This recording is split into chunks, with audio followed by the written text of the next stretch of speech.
Водата во Преспанското езеро алармантно се повлекува. Денеска екипа на Алфа телевизија ја обиколи западната страна на езерото, а објективот на нашата камера долови една потресна слика на потегот од Перово преку Отешево се до Стење, со многу вегетација, трска и пресушено крајбрежје, кое почнува да наликува на блато. Тамошните жители се загрижени за езерото, но и за собствената судбина. Плажата, еве сами погледнете каква е обрасната со трска, со врби. Мислам, самото повлекување си донесе свое. Не знаеме каде таа риба ќе оди и дали ќе се измрести. Во трската му беше најубаво нешто која рибата се мрестеше. А сега не знаеме каде рибата кој пат ќе го фати.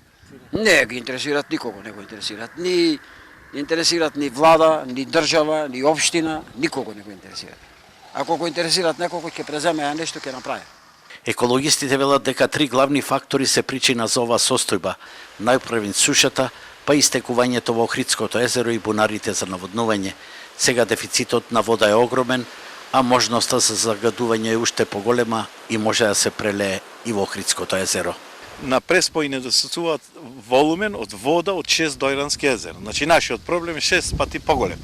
И не само тоа, не е нашиот проблем, тој е проблем на Охридското езеро, бидејќи го напојуваме, добар дел од водите понираат одат во Охридското езеро. Значи со загадувањето, а помала вода, позагадена. Барем за сега хемиските карактеристики на водата не се алармантни, но веќе покажуваат одредени сигнали.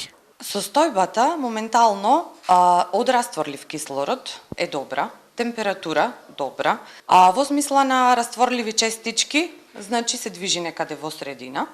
Во однос на растворливиот азот и растворливиот фосфор се намалени поради зголеменото присуство на алгите и зелените растенија и трска. Но покрај сето ова и она што претходните години беше направено, просто е неверојатно како сега се дозволило се да се распаѓа.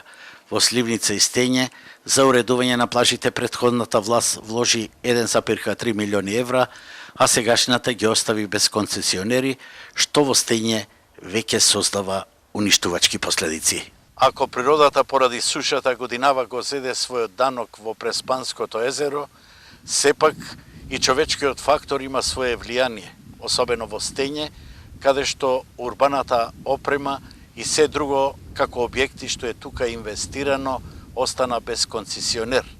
Дел ќе биде украдено, а останатото уништено.